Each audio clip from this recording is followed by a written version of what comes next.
Dogs have a phenomenal sense of smell. Some have up to 300 million scent receptors in their noses, compared to our 5 million. And the part of their brain that analyses smells is believed to be 40 times larger than ours. They're capable of finding missing people, explosives and drugs. But that's not all these super sniffers can do, as Angelica Bell has been finding out. This is Buzz, and he's no ordinary rescue dog because his nose has got him a very important job.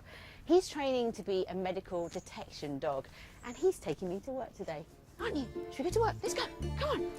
Good boy. Rescue dog Buzz lives with a foster family, but 4 days a week he joins the team at the Medical Detection Dogs facility near Milton Keynes. Researchers here were the first to publish clear evidence that dogs can identify cancer purely with their noses. Hello. Hi, welcome to the Bio Hi. Apartment. Mark. Mark, nice to meet you. Mark. Hi, 2 Marks. There you go, There. there's Buzz. Oh, he's so lovely. Mark Doggett is a biodetection trainer who teaches dogs to sniff out diseases. He's been working with new recruit Buzz for just 2 weeks. So tell us about biodetection dogs. Our dogs detect disease or infection in samples rather than people, so that they can pick out which person's got a certain disease or infection. Right, so what projects are you working on right now?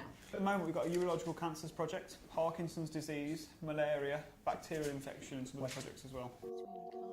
A fully trained medical detection dog is able to positively identify a sample amongst 4 controls, and they can sniff out things like cancer from sweat or saliva.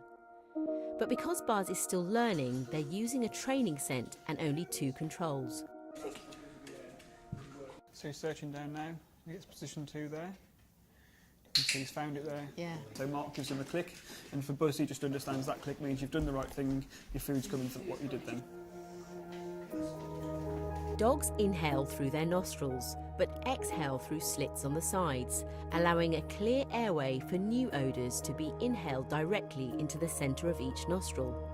Each nostril operates independently, allowing them to work out which direction the smell is coming from. The dogs were detecting down to parts per trillion, and to equate that's something you can visualise. It's a teaspoon of sugar in 2 Olympic-sized swimming pools. They could say if it was there, yes it's there, or no it's not there. Really? Clever Buzz still has a way to go with his 8-week training. But soon he could be on a real project like fully qualified Labrador Sally, detecting malaria. 4. The founder of Medical Detection Dogs is Claire Guest. So what's happening here? In these pots, there's just a small part of sock that's been worn by a child in the Gambia. Some of those children will have had malaria parasite in their blood, others haven't. The trick of the game is for the dog to learn which socks have been worn by those children, and therefore what does malaria smell like. This is groundbreaking It's stuff. incredible stuff, it's incredible. And what we're learning since we started is that every disease you can think of seems to have its own unique odour. And you can imagine the difference that's going to make for diagnosis in the future. Yeah. Non-invasive, reliable testing that can tell you about the most serious forms of disease, cancers. We're working a lot with cancer. The charity also trains dogs to work one-on-one with people. These assistance dogs warn of an oncoming medical emergency by a change in the person's odour. One of these is Oliver, a rescued Bichon Frise who uses his amazing nose to support Christine Herwood. Hi! How are you? Nice to meet you. Nice to meet you. She suffers from type 1 diabetes, and Oliver alerts her when her blood sugar is either too high or too low. I can just put my blood on there, and that's working out what my blood glucose is. Lydia Swanson, a senior scent instructor, is joining us to make sure Oliver is still at the top of his game. So it's 6.6, which So that's is normal range. It's Christine doesn't need yes. to take on any insulin or glucose. No, because not yet. she's in a normal No. blood sugar range. Lydia trained Oliver specifically with samples from Christine, so he doesn't respond to anyone else's odours. He's been trained that that odour is a really good thing and that he'll get a treat for it. So that's a very basic association for him. Mm-hmm.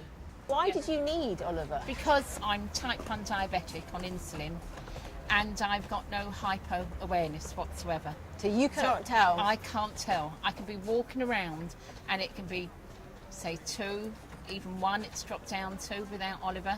Okay, so your blood sugar would go so low that Yes, that was it. So this is a real And I dangerous was- situation. Yes, it really is dangerous. So how does Oliver alert you? Oliver alerts me by whinging. He will not stop whinging. He will continue until I take notice of him. You know what is fantastic about him is that we're out and about and he's still focused. He Doesn't is, he get yes. distracted at all? No, not at all. Not at all. Wherever we go, he will always pick up my scent and he will always tell me.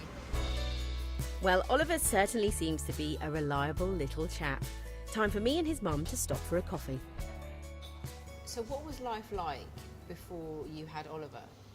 I didn't want to go out. I just wasn't confident. I lost all the confidence. So it must have been really scary. Yeah, it turned my life upside down. And it was just something I couldn't cope with. You know, it was awful. Oh, he's whining now. Yes, I better test my blood. It's just checking it. 8.4. Is that good or is that bad? Well, I'm in the safe zone, so it's in the acceptable levels. It's not too high and not too low. so he just but picks yeah. up changes in... He changes, yeah, in the because I sugar change levels. quite erratically. Yes. He picks it up quite quickly. He must have done thousands of alerts since I've had him, which is, you know, it's fantastic.